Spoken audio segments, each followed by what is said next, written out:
Sir, Indrajit Sawant यांचा धमकी प्रकरण आणि प्रशांत कोरटकर नावाच्या व्यक्तीचं त्याच्यामध्ये नाव आलं. आता सायबर सेल नागपूरचा काय या संदर्भात तपास करत आहे आणि सोबतच कोल्हापूर न्यायालयाकडून आपल्याला काय डायरेक्शन्स मिळाले? जे इंद्रजित सावंत सोबत जे एक फोन कॉल झाला ज्यामध्ये प्रशांत कोरटकर यांचं नाव येत आहे, यामध्ये जे गुन्हा आहे ते कोल्हापूरमध्ये दाखल झालेला आहे.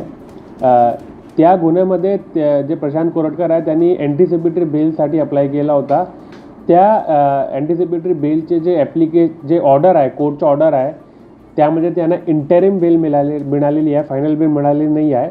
आणि त्यामध्ये त्यांनी बेल कंडिशनमध्ये एक पॉईंट नंबर 5मध्ये असं लिहिलं आहे की त्यांनी त्यांचे जे हँडसेट आहे आणि जे सिम कार्ड आहे, जे त्यांचे ज्या नंबरवरून कॉल आलेलं होतं त्या नंबरच्या हँडसेट आणि सिम कार्ड ते सायबर पोलीस स्टेशन नागपूरमध्ये जमा करतील असा कोर्टने निर्देश दिलेला आहे या ते बेल ऑर्डरवर.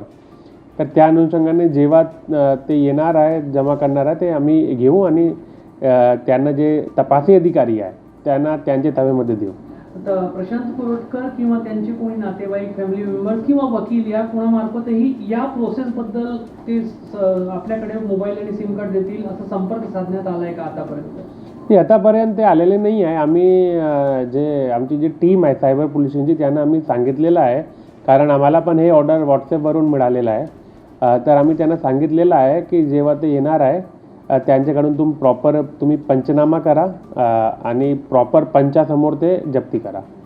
तर त्या ऑर्डरमध्ये नेमकं मेन्शन काय, म्हणजे कोणाच्या हस्ते देता येईल की त्यांना स्वतः उपस्थित राहावं लागणार आहे? नाही, यामध्ये मी इंग्लिशमध्ये वाचतो कारण इंग्लिशमध्ये आहे. ही म्हणजे जे ॲप्लिकंट आहे Prashant Koratkar is directed to surrender in mobile handset having SIM card number 97 जे नंबर आहे to the incharge of cyber cell Nagpur within 48 hours from today. हे लिहिलं आहे, ते स्वतः लिहिलं आहे. सर, 48 तास, कारण 1 तारखेच्या संध्याकाळचा कोर्टाचा ऑर्डर आहे, तर 48 तास आज 3 तारखेच्या संध्याकाळी संपतात असं ग्राह्य धरता येईल? हो, ऑफकोर्स. सर, तू मोबाईल जमा केल्यानंतर मग इथून पुढे तुमची काय प्रक्रिया असेल त्याचा तुम्ही तपास कराल की ते मोबाईल वगैरे कोल्हापूर तपासासाठी वगैरे? नाही, तपासात जे तपासी अधिकारी आहे त्यांच्यासोबत आम्ही बोलले आहे. जे काय त्यांचे रिपोर्ट पाहिजे आम्ही करून देऊ त्यांना, पण सगळे रिपोर्ट्स आणि मोबाईल फायनली त्यांना आम्ही देणार आहे.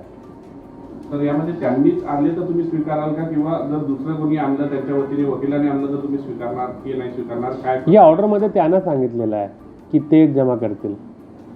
जे हँडसेट आहे तेच हँडसेट आहे, पण काही दुसरा ते सबमिट करत नाही आहे.